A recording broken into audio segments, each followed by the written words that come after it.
ارشاد فرمایا کہ جو شخص دنیا میں دوسروں کی غلطی کو جتنا جلدی معاف کرنے والا ہوگا، اللہ قیامت کے دن اس کی غلطیوں کو اتنا جلدی معاف فرما دیں گے۔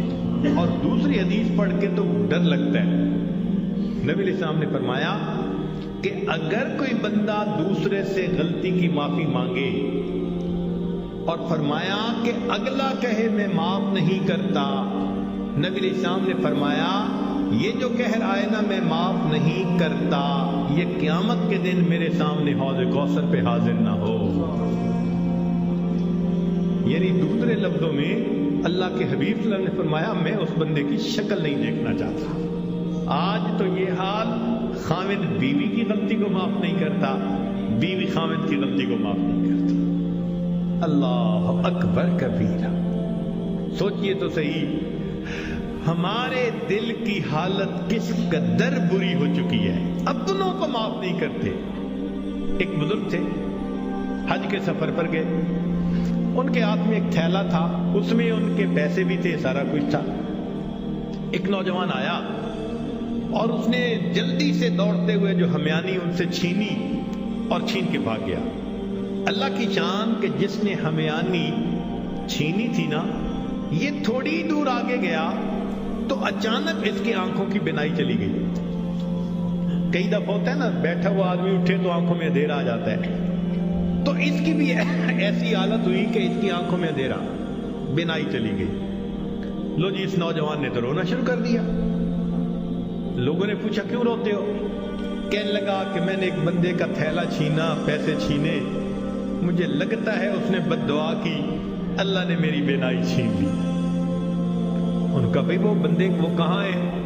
کہنے لگا فلاں حجام کی دکان کے قریب۔ تو جب اس بندے کو بتایا کہ بھئی وہ بڑے میاں آگے، لوگوں نے بھی کہا معاف کر دیں، نوجوان نے بھی کہا پلیز مجھے معاف کر دیں، وہ کہنے لگے میں نے تو اسی وقت ہی معاف کر دیا تھا۔ وہ کہ جی یہ آپ کے سارے پیسے لے کے بھاگ گیا اور آپ کہتے ہیں میں نے اسی وقت معاف کر دیا تھا۔ وہ کہنے لگے ہاں مجھے خیال آیا تھا جس کی وجہ سے میں نے اسی وقت معاف کر دیا تھا۔ تو لوگوں نے پوچھا کیا خیال آیا تھا؟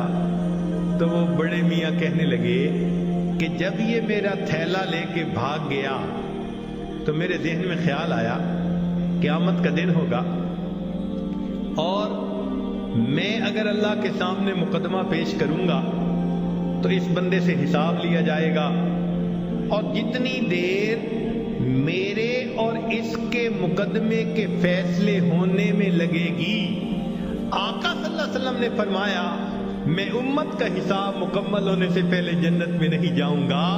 تو خیال آیا کہ جتنی دیر میرے مقدمے میں لگے گی، میری وجہ سے میرے آقا صلی اللہ علیہ وسلم کو جنت میں جانے میں دیر لگے گی، میں نے معاف کر دیا، نہ مقدمہ پیش ہوگا نہ میری وجہ سے میرے آقا کو دیر لگے گی۔ آج ہماری اگر یہ سوچ بن جائے تو ہم ہر ایک کو معاف نہ کر دیں کہ ہماری وجہ سے تو ہمارے آقا کو دیر نہ لگے نا جنت میں جانے میں۔ ہم بھی اپنے گھروں میں اپنی بیٹی کو، اپنے بیٹے کو، اپنی بیوی کو، اپنے بھائی کو غلطیاں ہو جاتی ہیں، باتیں ہو جاتی ہیں، تو بجائے دلوں میں کینہ رکھنے کے اور بجائے دلوں کے اندر دشمنی پالنے کے، ہم اللہ کے لیے معاف کرنے کی عادت ڈالیں۔ یہ نبی علیہ السلام کی عادت مبارکہ ہے۔ اللہ ہمیں اس سنت پر عمل کرنے کی توفیق عطا فرمائے، اور اس کے بدلے اللہ قیامت کے دن ہمارے قصوروں کو معاف فرما دے۔ میرے دوستو، ہم اس کے زیادہ محتاج ہیں۔ دوسرے نے تو ایک غلطی کی ہوگی اور ہم نے پتہ نہیں اللہ کے کتنے گناہ کیے ہیں۔ اگر ایک غلطی کو معاف کرنے پہ وہ پروردگار سب گناہوں کو معاف کر دے تو سستا سودا ہے۔ اس لیے جب بھی کوئی معافی مانگے یا نہ بھی مانگے، اللہ کی رضا کے لیے، اللہ کے بندوں